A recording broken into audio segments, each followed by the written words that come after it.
मैं वॉक पे निकल रहा हूँ, ये दोनों साथ जाते हैं छोड़ने के लिए नीचे तक। ये है भाई साहब, ये है।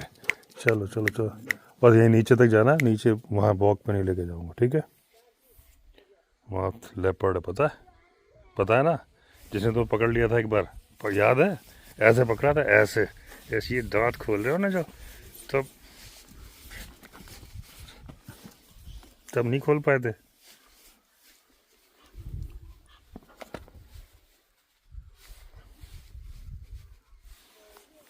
ये मैडम जी बैठ गई आराम से, ये ज़्यादा लोड नहीं लेती आजकल। मस्त बेर लगे हुए हैं। अभी हरी मोहन को बोलता हूँ कि तोड़ेगा फिर से, उस दिन तोड़वाए थे। ये देखिए कितने बढ़िया बेर लगे हुए हैं, वो भी अपने दरवाजे पे ही। ये लकी बाबू आ गए। बस 3 ही लोग खेल रहे हो? ये राजू का बेटा है, विकेट कीपिंग कर रहा है।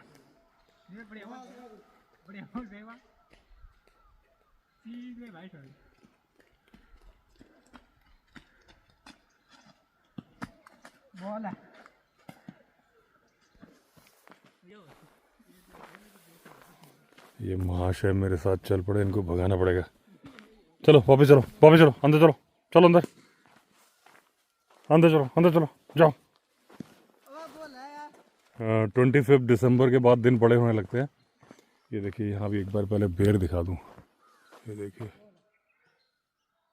मैं हरी मोहन को कॉल करके बोल दूँ, नहीं तो बाद में भूल जाऊँगा। ये देखिए,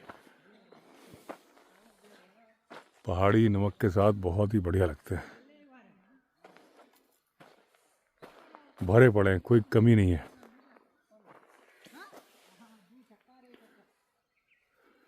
ये देखो आप,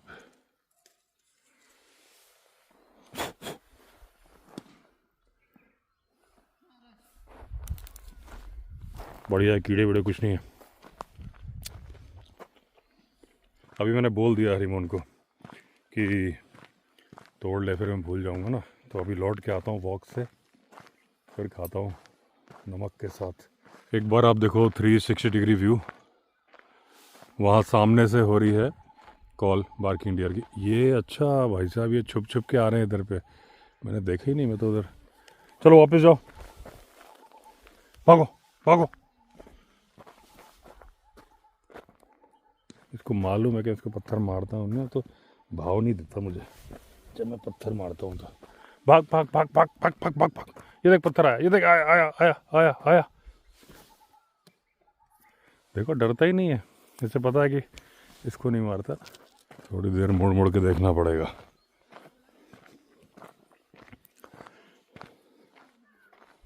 अभी तो नहीं है, ओए आ रहा है क्या?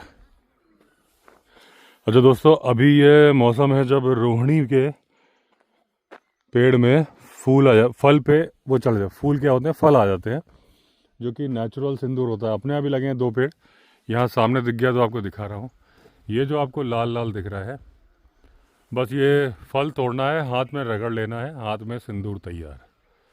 नेचुरल हर्बल सिंदूर है ये, हाथी का फेवरेट होता है रोहिणी। और ये जो सामने ऊपर जो गांव है, वो जो राजू के घर के ऊपर, उस गांव को बोलते ही हैं रोहिणी सार।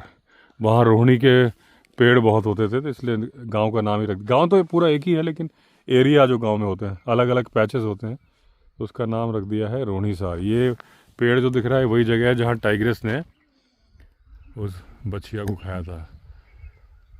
यहाँ से उतर के मैं ऐसा आया था, ये जो पेड़ है इसकी जड़ से अंदर, ये जो रवीन जा रहा है ना, इसके अंदर टाइग्रेस ने खाया था। जब मैं लौट के आया, मैं दिल्ली चला गया था, बीच में 2-3 दिन बारिश होने लगी थी बहुत ज़्यादा, तो मैं उधर जा नहीं पाया क्योंकि पग मार्क दिख नहीं रहे थे। तो जब दिखें तभी जाना चाहिए। उस दिन मुझे आने और जाने दोनों के दिखे थे, तो इसलिए मैं चला गया था। अगर मुझे केवल जाने के दिखते तो नहीं, और फिर जब दिख नहीं रहे थे तो वहाँ पे, क्योंकि रवीन है, अंदर छिपने की बहुत सारी जगह है, सडन एनकाउंटर, सडन अटैक के चांसेस थे। तो टाइग्रेस ने भी खाया उसको थोड़ा, फिर उसके बाद फिर कुत्तों ने खाया आसपास के, जब मैं लौट के आया। तो फिर अभी क्या है, उस तरह से पीछे आवाज़ नहीं हो रही, जैसे लकी तो नहीं आ रहा है, जैसे पहले अचानक से शाम के टाइम पे एकदम पीछे हंगामा मच जाता था, कोलाहल बोलते हैं, कोहराम, वो अब नहीं मचता है। या तो टाइग्रेस बच्चे को लेके थोड़ी अलग हो गई है, चली गई है। लेपर्ड तो कल बुआ जी को नज़र आया, और जंगली, मैंने जब जूम किया तो जंगली सुअर नज़र आए थे। लेकिन ये भी है क्योंकि जब टाइग्रेस अपने बच्चे के साथ होती है ना, तो एक जगह बहुत ज़्यादा नहीं रहती है, वो जगह चेंज करती रहती है अपने बच्चे की सिक्योरिटी के लिए। तो मुझे ऐसा लग रहा है, हालांकि ये सिर्फ अंदाज़ा है, कि वो शायद यहाँ से मूव कर गई है अभी। वरना शाम के टाइम क्या था कि एकदम ऐसी सांबर डियर, स्पॉटेड डियर सारे बोलने शुरू करते थे। अब पहले जैसा हो गया है, बार्किंग डियर बोलता है, बाकी डियर नहीं बोलते। तो इसलिए मुझे अंदाज़ा लग रहा है कि वो या तो और आगे चली गई है, या फिर वो इधर कहीं चली गई है, या हो सकता है वहीं हो, मेरा अंदाज़ा गलत हो। अभी देखिए कौवे उड़ रहे हैं, वहाँ कहीं शिकार है, काँव काँव कर रहे हैं, ऊपर बहुत सारे कौवे दिख रहे हैं मुझे।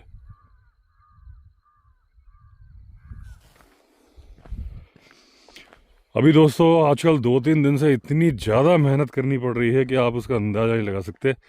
आप सोच भी नहीं सकते कि कोई आदमी जो जंगल में रह रहा हो सुबह से शाम तक इतनी मेहनत कर सकता है। सुबह 3 दिन हो गए लगातार मैं स्टोरी शूट कर रहा हूँ, बीच में अभी बहुत गैप हो गया, स्टोरी चैनल पे स्टोरी आई नहीं, करीब करीब 1 महीने का गैप हो गया था। और होता क्या है, प्रॉब्लम क्या है कि जैसे आप सुबह उठे, कुछ काम किया, इन बिटवीन भाई सुबह सुबह तो शूटिंग करी भी नहीं जाती क्योंकि ठंड के दिन है, जब तक नहाओगे नहीं तो फिर कैसे शूटिंग करोगे। नहाओगे, फिर मंदिर में पूजा, मुझे पूजा करने में भी आधे घंटे से ज़्यादा टाइम लगता है। तो पूजा करने के बाद जैसे निकलो तब तक मैं कोई ना कोई डे विजिटर मिलने के लिए आ जाता है, आधे घंटे 40 मिनट मिलो, तब तक मैं फिर धूप का डायरेक्शन ऐसा हो जाता था कि वो कमरे के अंदर वैसे आने लगती थी कि मतलब फिर वो ग्रीन स्क्रीन पे बनाता हूँ तो दिक्कत होती है मुझे उसको फिर एडिट करने में। अभी 3 दिन से मैंने कर लिया है सिस्टम कि चाहे जो हो जाए मुझे स्टोरी शूट करनी है, जो हो जाए, मतलब मुझे पता है ये रेगुलर नहीं चल पाएगा, लेकिन मैं बैठता हूँ 1-1 घंटे लगातार शूटिंग कर रहा हूँ। और बीच में कुछ पुष्कर आया, कुछ लोग मिलने आए थे, लेकिन मैंने कहा भाई देखो 1 घंटे के पहले मैं उठूँगा नहीं, ठीक है ना, क्योंकि ये काम है तभी फैंस हैं। अगर इस काम के साथ मैंने समझौता कर लिया ना तो फिर फ़ैन फॉलोइंग भी नहीं बचेगी, कि अगर मैं सोचूँ कि नहीं है तो फिर वो काम को तो नहीं ख़त्म कर सकता ना। तो वो बोले हमें जल्दी है, तो मैंने कहा भाई ठीक है, थोड़ा सा तो आप वेट करें, क्योंकि अगर मैं ऐसे ही करने लगा तो मेरा तो स्टोरी का चैनल, उसमें सब नाराज़ होते हैं कि आपने स्टोरी का चैनल बंद कर दिया, कि ऐसे ऐसे कमेंट आते हैं। तो जब एक बार बैठ जाओ, वो बोलना शुरू कर दो, कैमरा लाइट सब ऑन है, तो फिर वो उठो तो फिर गया, वो फिर शूटिंग ही गई उस टाइम पे। तो कल आ गई थी, आज भी स्टोरी एडिट करके जो मेरी टीम मेंबर है उसने मुझे भेज दी है, लेकिन मैं उसको सुबह से बता रहा हूँ ना कितना बिजी हूँ। आज फिर एक स्टोरी शूट करी, आज और लंबी थी, वो करते करते दोपहर हो गई, फिर खाना खाया, खाना लंच के बाद भी मैंने फिर शूट करी, थोड़ा रह गया था, मतलब भूख इतनी लगने लगी थी कि फिर शूटिंग हो ही नहीं पा रही थी, बोला ही नहीं जा रहा था, और ज़ोर ज़ोर से बोलना पड़ता है। उसके बाद फिर थोड़ी देर लेटा, देखा तो शाम हो गई, आलस आ रहा था, उठने का मन नहीं कर रहा था, लेकिन मैंने कहा भाई वीडियो तो बनाना है तो चलो। तो उस दिन उस तरफ गए थे, आज इस तरफ चलते हैं। अब अभी लौटूंगा, इस वीडियो को एडिट करूंगा, रात हो जाएगी। और ये हमारे लेस बाबू खुल गए, इनको तसल्ली नहीं है, मैं तब से ऋषिकेश नहीं जा पा रहा हूँ, वरना ये लेस चेंज करूंगा इसके। कई लोग बोलते हैं कि जब बैठो तभी अटैक होता है, देखिए बैठो तब अटैक होता है, लेकिन कंडीशन होती है ना, उतनी दूर जंगल है जहाँ लेपर्ड और टाइगर है, मैं ऐसे खुले में खड़ा हूँ, यहाँ कोई अटैक नहीं हो सकता है। अभी मैं आपको जिम कॉर्बेट की एक बात बताता हूँ, पहले मैं अपना लेस बांध लूँ। दोस्तों जो आजकल मैं स्टोरी कर रहा हूँ ना, वो है जंगल लोर, और जंगल लोर में जिम कॉर्बेट की बचपन की ही कहानियाँ हैं। अभी तो मैंने 3 एपिसोड ही शूट किए, लेकिन उसमें से एक बात मुझे याद आ गई, जो अभी मैंने बोला कि मैं सारी बातें बता देता हूँ, क्योंकि जिम कॉर्बेट से जुड़ी हुई बात है तो आपको समझ में भी आएगी, और इस बात से बिल्कुल रिलेट करती है, जो अचानक से मुझे जूते का लेस खुलने से याद आ गया कि जिम कॉर्बेट जब बच्चे थे, और सबसे पहले तो जो मैं आपको कहानी बताने जा रहा हूँ ना, इसकी एक बहुत बड़ी ख़ास बात है। वो ख़ास बात ये है कि ये स्टार्टिंग से स्टार्ट होती है। तो इसलिए कि मैं वो बताने जा रहा था, फिर मैंने कहा यार स्टार्टिंग से बोलूँ। ये देखिए, पहले यहाँ पे पीकॉक पी हैन है, एक पीकॉक भी है, और ऐसे में ही लेपर्ड घात लगा के रहता है। पिछली बार देखिए जब मुझे निगाह पड़ी थी तो बहुत सारे पीकॉक थे, मैंने कहा इतने सारे पीकॉक है, तभी देखा तो दूर से मुझे लेपर्ड नज़र आया। तब मैं जल्दी से कैमरा निकाला, शूट भी हो गया था। तो पूरे चांसेस बनते हैं ऐसे में कि लेपर्ड यहाँ पे कहीं घात लगा के हमला कर रहा हो, क्योंकि हर वक्त हमला इनको मालूम नहीं चलता। अगर मालूम ही चल जाएगा तो फिर ये कभी शिकार नहीं बनेंगे और कार्निवोरस भूखा रह जाएगा। तो पहले मैं वो बात बता दूं, फिर मैं भूल जाऊंगा। वो तो मैंने मजाक में बोला कि स्टार्टिंग से स्टार्ट होती है।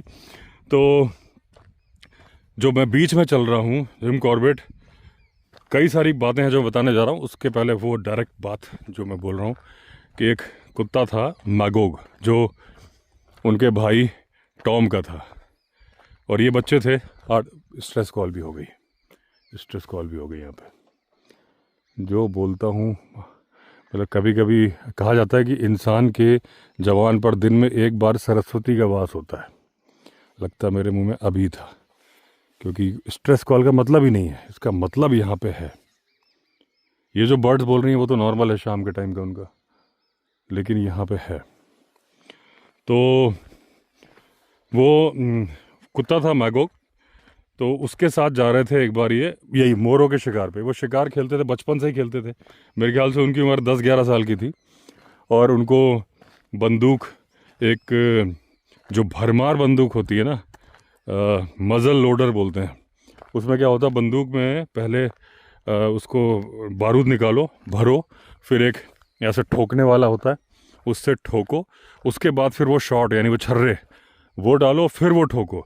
जब ठोकने के प्रेशर से जो पीछे हैमर होता है, जिसको ट्रिगर दबा के शॉट करने से बंदूक चलती है, वो पीछे हट जाता है। तो वैसे लोड करते थे उसको, मज़ल लोडर गन थी।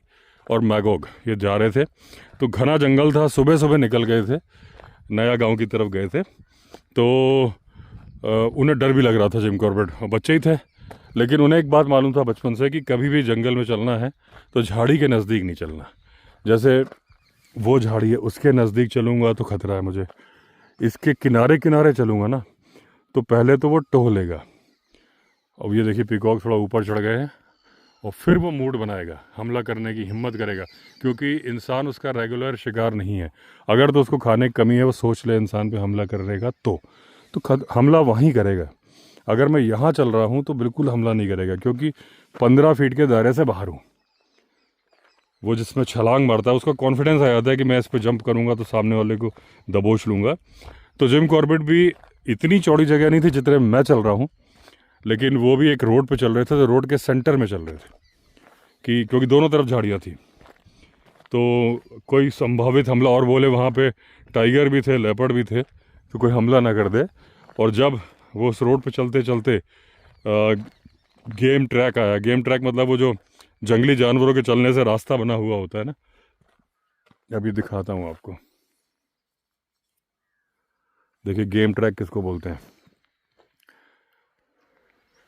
ये देखिए, ये दिख रहा है आपको रास्ता, ये रास्ता जंगली जानवरों के चलने से बना है। ये देखिए ऐसे जाके ये डियर, मोर सब ये चल के जाते हैं, इसको बोलते हैं गेम ट्रैक। तो गेम ट्रैक और गेम ट्रेल दोनों मिलते हैं। ये जो मैंने आपको दिखाया ये ट्रेल है, जानवरों की पगडंडी। तो वो बीच में चल रहे थे, और उसके बाद फिर उन्होंने जाके, चलो इस कहानी को मैं कंप्लीट ही कर देता हूँ। तो इसमें जब अंदर गए तो एक जगह जब जंगल से निकले तो एक ओपन ग्लेड था, थोड़ा सा ओपन से हल्की घास लगी थी। तो क्या हुआ,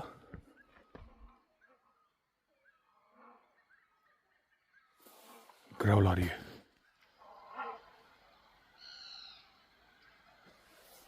टाइगर के बच्चों की ग्राउल है।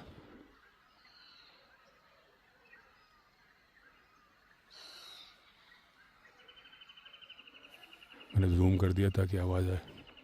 यहीं पे ग्राउल आ रही है बच्चों की।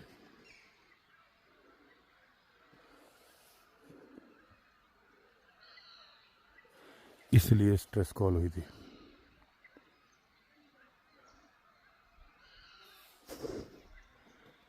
ये देखिए पीकॉक वहाँ बैठे हैं।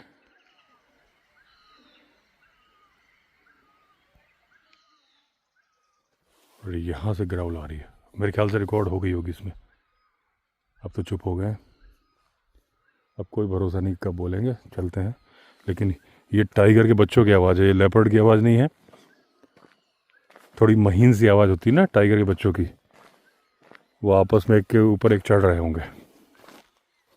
जैसे अभी आपने मेरा वो वीडियो देखा होगा जब मैं धौलखंड गया था, चिल्ला वाली सफारी रेंज। तो वहाँ जब लेपर्डस दिखी थी, साथ में 2 बच्चे दिखे थे, तो कैसे वो खेल रहे थे। एक बैठा था और दूसरा आया, वो उसके ऊपर घात लगा के दौड़ा, फिर वो संभल गया, फिर खेलने लगे। उस वक्त जो ये गुर्राने की आवाज़ निकालते हैं, तो वो तो लेपर्ड था। ये टाइगर्स के बच्चे यहाँ रहते ही हैं, तो वही लड़ रहे थे। तो हाँ, तो जब ओपन ग्लेड में आए तो उनको 7 पी फाउल यानी मोर मोरनियाँ एक के पीछे एक जाते हुए नज़र आए और वो घुस गए, जैसे ओपन ग्लेड से जंगल में घुस गए। अब क्योंकि ये बच्चे थे, इनको निशाना लगाना तो आता नहीं था, बड़ा मुश्किल से तो सीखे थे एक जगह स्टडी। तो झाड़ी के अंदर कैसे करे, तो इन्होंने वो कुत्ते को भेजा। वो कुत्ता मास्टर था दौड़ाने के लिए मोर को, उसका बड़ा पसंद था, उसका फेवरेट था। वो अंदर घुसा। अच्छा, इनका टारगेट क्या था कि ये मोर को उड़ाएगा। तो जब कुत्ता दौड़ाता है मोर को, तो मोर की आदत होती है कि वो घने जंगल से, झाड़ियों से उड़ के ऊंचे ऊंचे पेड़ों पे बैठ जाते हैं, ताकि कुत्ता तो वहाँ पहुँचेगा नहीं, उन्हें मालूम है। तो वो चाहते थे कि जब वो बैठ जाए तो ये निशाना लेके मार दे उस फायरिंग रेंज के अंदर। तो ये एक के ऊपर, ये जब एक मोर के ऊपर इन्होंने गोली चलाई भी, और तब तक में वो आगे दूसरे मोरों को दौड़ाने के लिए कुत्ता अंदर चला गया। तो पहले तो ऐसा लगा काफ़ी अंदर जा रहा है, उसके बाद फिर एकदम से पहले तो भौंकने की आवाज़ आई, फिर मोर अचानक फड़फड़ा के उड़े और वो एक आवाज़ करते हैं, को को को को को को को, ऐसी लंबी आवाज़ करके उड़ते हैं। वो आवाज़ और सारे मोरों के उड़ने, उनके पंखों की आवाज़ फड़फड़ाने की, और फिर इस मैगो कुत्ते की चिल्लाने के लिए, जो कहीं कहीं टाइप करता है ना, वो आवाज़ आई। और उसके बाद टाइगर के गुर्रा दहाड़ने की आवाज़ आई। अब ये खड़े थे ओपन ग्लेड में, ये सारी घटना अंदर जंगल के अंदर हो रही है। उतने में कुत्ता भागता हुआ नजर आया और कुत्ता इन्हीं की तरफ आ रहा है। अब इनको पता है कि उसका पीछा कर रहा है टाइगर। अब जिम कॉर्बेट ने सोचा कि यार इसके पास तो 4 पैर हैं दौड़ने के लिए, मेरे पास तो 2 हैं, टाइगर आ रहा है, भैया मालिक वालिक छोड़ो, पतली गरी पकड़ो। वो उन्होंने भागना शुरू कर दिया, कुत्ते के इंतजार में रुके नहीं कि आगे आगे जब बचूं। कुत्ते को अपनी जान प्यारी थी, वो समझ गया मेरा मालिक तो भैया धोखा दे रहा है, तो वो भी आगे निकल गया दौड़ते दौड़ते। अब जिम कॉर्बेट पीछे हो गए। अब इन्हें पता है मेरे पीछे टाइगर है, लेकिन फिर टाइगर की आवाज़ आनी बंद हो गई। अब जब बहुत आगे दौड़ गए, उनको लगा कि सेफ पहुंच गए हैं, टाइगर की कोई आवाज़ नहीं आ रही थी, तब वो इमेजिन करने लगे कि टाइगर क्या कर रहा होगा।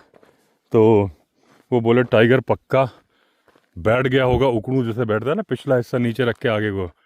वो देख रहा होगा कि एक बच्चा और एक कुत्ता भाग के जा रहे हैं अपनी जान बचाने के लिए, और वो सोच रहा होगा कि मैं तो इनको मारने जा ही नहीं रहा था, मैं तो खाली इन्हें भगा रहा था, इस कुत्ते को भगा रहा था कि मुझे डिस्टर्ब मत करो, क्योंकि मैं सो रहा था और ये मेरे ऊपर कूद गया था मोर के चक्कर में। तो ये जंगल लोर की कहानी है जो मैंने स्टार्टिंग से स्टार्ट नहीं करी, 20 से बता दी, क्योंकि जो मैं बात बोल रहा था कि अगर मैं यहाँ बैठ के अपने जूते के फीते बांधूंगा तो मैं सेफ़ हूँ। यहाँ तो चलो गांव भी है, घर भी हैं, वो है, लेकिन अगर मैं यही एक ऐसे ट्रेल पे चल रहा हूँ, चलो यहाँ से लौट भी लेता हूँ, अंधेरा भी हो रहा है, वैसे भी टाइगर के बच्चे बोल रहे हैं, और अपने बच्चों के साथ टाइगरें बहुत ख़तरनाक हो जाती है। वो देखिए स्कूल के बच्चे आ रहे हैं सामने, वो अपना बेर तोड़ रहे हैं मज़े से। और जहाँ मुझे लेपर्ड मिला था अभी 2 दिन पहले, ये उसी रास्ते से आते हैं बच्चे। लेकिन ये कई बच्चे होते हैं साथ में, और वो जनरली देखिए उसका नेचर क्या है, वो आदमी से भागता है। मैन ईटर तो है नहीं। आपने देखा ना, वो मोर पे शिकार करने जा रहा था, लेकिन मेरी गाड़ी देखी, इमीडिएटली कूद के भाग गया। या तो गाड़ी देख के, या मैंने दरवाज़ा खोल के उतरा तो भाग गया। उसने कहा यार ये आदमी तो बड़ा लंबा है यार, इससे पंगे नहीं लेने, ऐसा कुछ सोचा होगा। तो ये हॉर्नबिल बोल रहा है इधर। तो अगर किसी सकरे रास्ते में जा रहा हूँ, दोनों तरफ घना जंगल है, वहाँ मुझे नहीं बैठना होता है। मुझे मतलब अगर आप अकेले जा रहे हो, और अकेले जा रहे हो तो बार बार बताया, लेकिन वक्त की नज़ाकत है, तो मोबाइल है तो मोबाइल में गाना बजा दो ज़ोर ज़ोर से। खुद ही गाना गाने लगो कि जानवर बोले यार कि इसका बेसुरा गाना नहीं सुनना, चलो भागो यहाँ से। तो लेकिन वैसे में नहीं बैठना, और अगर बैठना है तो आप जब 3-4 लोग हो। अब ये खुल गया।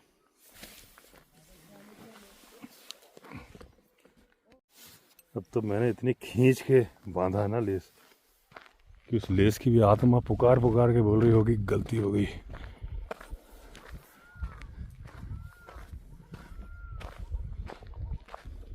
पिकॉक की आवाज़ हो रही है। और देखिए कई बार आपको वाइल्ड लाइफ में ना रोज़ कुछ ना कुछ सीखने को मिलता है, और ये सब प्रैक्टिकल।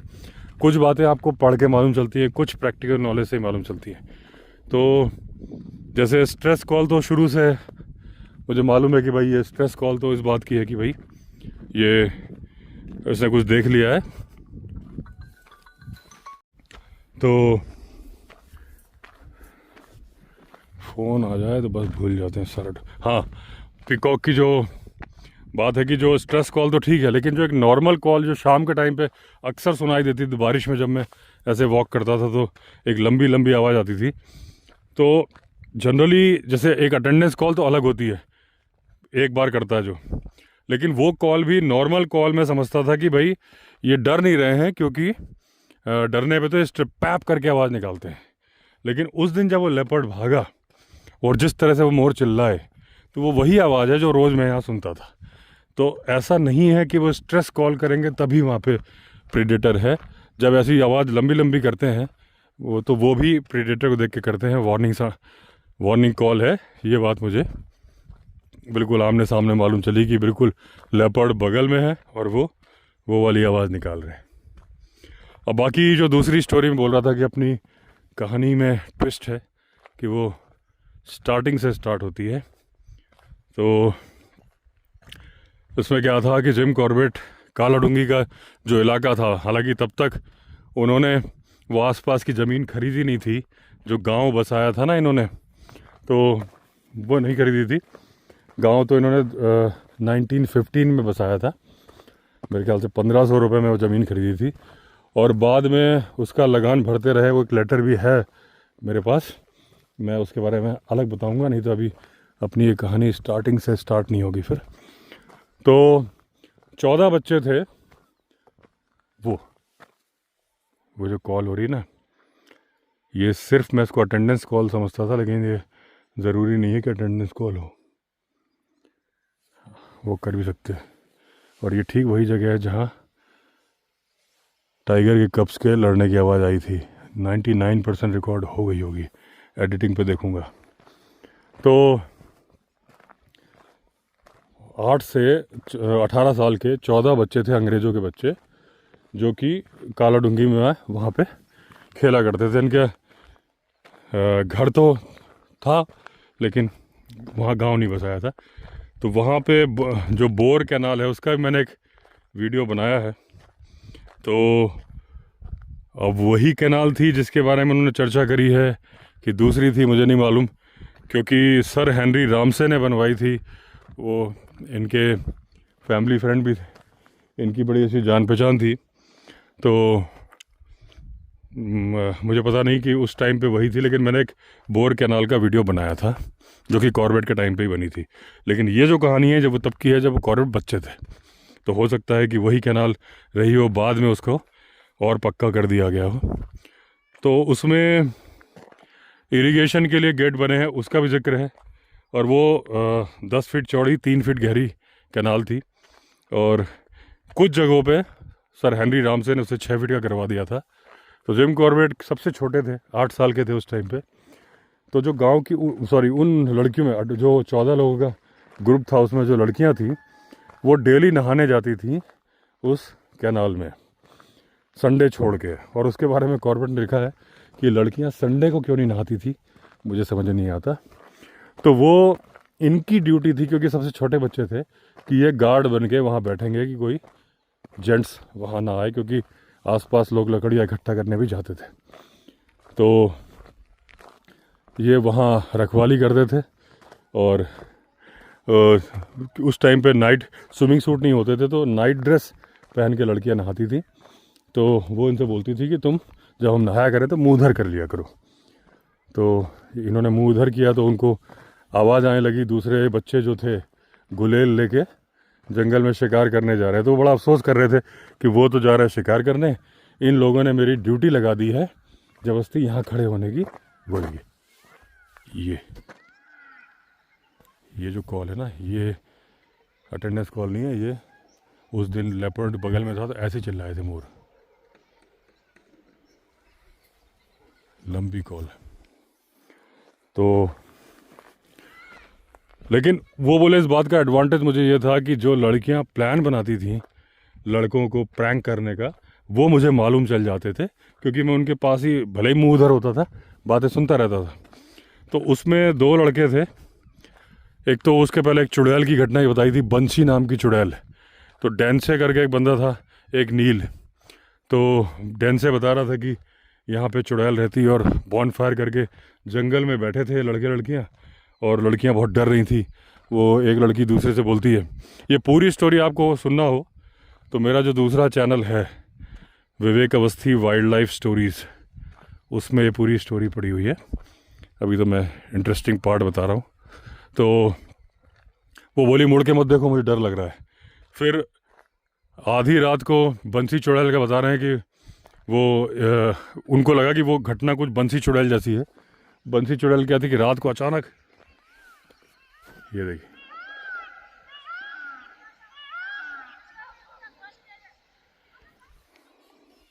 तो ये आवाज़ टाइगर या लेपर्ड नज़दीक हो तो भी पिकॉक करते हैं। ये बात सबूत के साथ मालूम चल गई उस दिन। तो बंसी चुड़ैल का क्या था कि एकदम से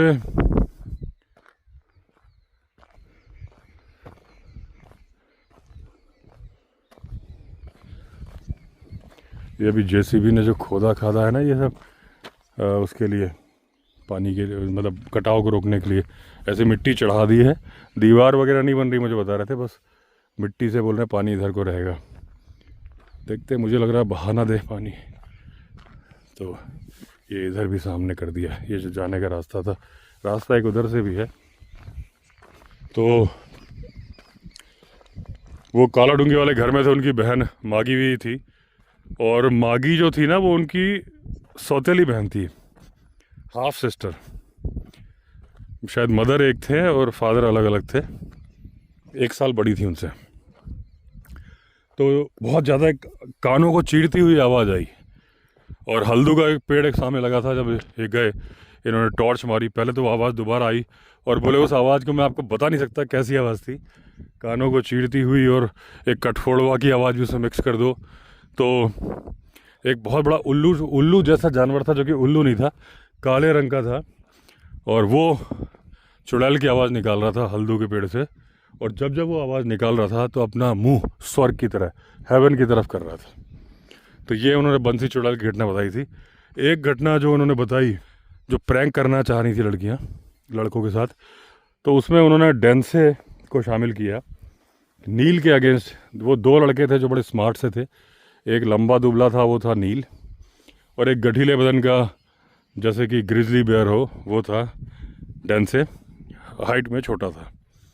तो वो नील के ऊपर करना चाह रही थी। तो नील इनके भाई टॉम के अंडर में काम में करता था पोस्ट ऑफिस में। जो इनका भाई, क्योंकि इनके पिताजी की डेथ हो गई थी, ये पोस्ट ऑफिस में काम करते थे। और जब इनके पिताजी की डेथ हुई ये केवल 4 साल के थे। तो इनका भाई को जब अनुकंपा नियुक्ति मिली तो फिर घर का खर्चा वो चलाने लगा। तो ये जब कालाडूंगी आ जाते थे सर्दियों में, लेकिन उसके भाई को तो नैनीताल में ही काम करना पड़ता था। लेकिन सर्दियों में नैनीताल में काम होता नहीं था ठंड की वजह से, तो वो नील को छुट्टी दे देता था सैटरडे इवनिंग और मंडे वापस आने के लिए। तो इन्होंने प्लान किया कि रास्ते में भालू की खाल बना के डैन से खड़ा हो जाएगा, लड़कियां थोड़ी दूर पे खड़ी होंगी, और जब वो आएगा तो ये हमला करेगा चट्टान के पीछे से, और वो डर जाएगा। उसका डरा हुआ चेहरा वो देखना चाहती थी। उनको लग रहा था कि आजकल हवा में बहुत उड़ रहा है। उधर टॉम ने बदमाशी क्या करी कि उसने जब डेंसे को, उसको टॉम को बोला गया कि इसको छुट्टी लेट देना ताकि ये शाम को ना आ पाए, कालाडूंगी रात हो जाए। तो जानबूझे काम पे काम देते देते टॉम ने उसे लेट कर दिया। तो जब वो आया रास्ते में, तो जाते वक्त टॉम ने बोला कि तुम मेरी ये गन ले जाओ, मजल लोडर गन, और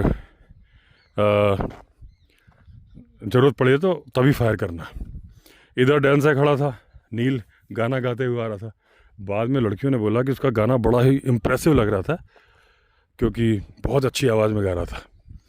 अब जैसे ही पास में आया, डेंसे ने भालू बन के हमला किया। इसने लगाया निशाना, थाड़ से मार दी गोली, सीने पे लगी उसके सीधे। वो लुढ़कता वो नीचे चला गया। अब लड़कियां भागी भागी आई, तो नील बोलता है कि अभी मुझ पे हमला किया और मैंने मार दिया, भालू नीचे गया, चलो मैं तुम लोग को लेके चलता हूँ। वो लड़कियाँ रोने लगी, नहीं नहीं तुम जाओ लेके आओ उसको। तो नील बड़ा खुश हुआ कि देखो मेरे ऊपर हमला हुआ तो लड़कियाँ कितनी इमोशनल हो रही हैं, रो रही हैं। जब नीचे गया तो वहाँ खड़ा हुआ था डेंसे, उसने दे ताबड़तोड़ इसको दिए, इसने इसको दिए, दोनों का झगड़ा हुआ। फिर दोनों ऊपर आए। तो जब सारी बातें डिस्कस हुई तब उसने, नील ने बोला कि टॉम ने मुझे लास्ट मोमेंट पे बंदूक पकड़ा दी थी। अब लड़कियां बड़ी नाराज़ हुई टॉम से कि उसे मालूम था कि हम प्रैंक करने वाले हैं, उसके बावजूद उसने ऐसा किया, जान जा सकती थी। टॉम अगले दिन आया, सारी चढ़ गई कि भैया तुम लोग क्या, मतलब तुमने ऐसा क्यों किया, किसी की जान चली जाती। टॉम बड़े ध्यान से सारी बातें सुनता रहा। फिर बोला कि भैया मैंने उसमें बारूद, गोली की जगह आटा रख दिया था। वो गोली के अंदर जो भी था सिस्टम, मतलब जो धमाका हुआ वो आटे का हुआ था। तो सबका फिर हंस हंस के बुरा हाल हो गया। एक ये घटना थी। एक और बात है कि वो टॉम बोला कि चलो तुम्हें, हाँ अच्छा, डेंसे को लगा कि इस घटना में जब उसके प्लान में जिम कॉर्बेट को मालूम था कि पहले से है, क्योंकि वो लड़कियां जब नहाती थी तो ये वहाँ सुनते थे बातें। उसने कहा चलो तुम्हें शिकार करना सिखाता हूँ। जंगल में ले गया और बोला ये देखो अब तुम फायर करो। वहाँ पे कुछ चिड़िया थी। जब इन्होंने फायर किया ऐसा धमाका हुआ कि ये उधर नीचे गिरे, बंदूक उधर गिरी। और जब तक, पहले तो इनके मन में सवाल आने लगे कि मैं कौन हूँ, कहाँ हूँ, क्यों हूँ। और जब इनको समझ में आया कि ये कौन है, कहाँ है, क्यों है, उठे तब देखा तो डैन से पत्थरों पे बंदूक उठा के उसकी मजल को चेक कर रहा था कि भाई ये टूटी टाटी तो नहीं है। तो ये समझ गया कि इसने मेरे से बदला लिया है, क्योंकि इसने जानबूझ के बारूद ज़्यादा भर दिया था कि झटका लगे, और ये मुझसे बदला लेना चाह रहा था। लेकिन इन्होंने ठीक है, मुझे गन को लोड करना और वो सब करना आ गया। ऐसे एक बार इनका भाई टॉम बोला चलो तुम्हें भालू का शिकार करने के लिए लेके चलता हूँ। ये बड़े खुश होके गए कि आज तो मुझे शिकार सिखाया जा रहा है।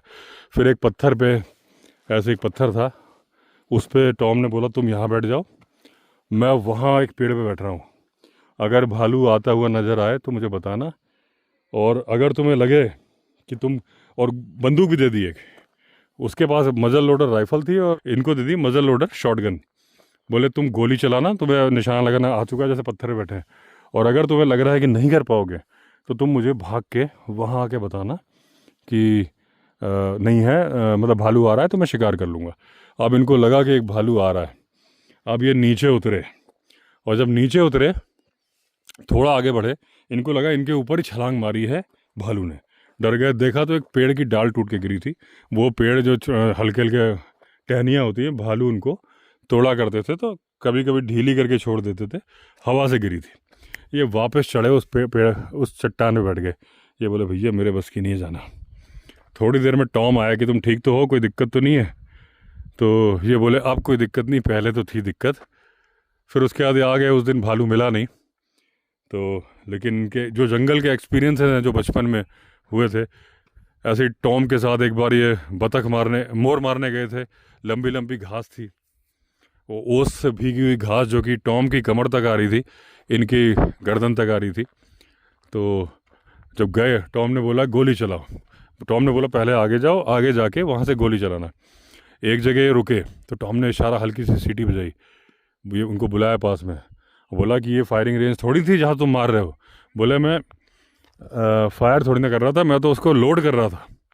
तो टॉम ने बोला कि जब ये भरमार बंदूक से, मजल लोडर से जब शिकार किया जाता है तो तभी भरी जाती है जब हमें शिकार करना होता है, क्योंकि कहीं पैर में लचक गया, गड्ढे में गिर गए, पत्थर से टकरा गए तो वो चल जाएगी।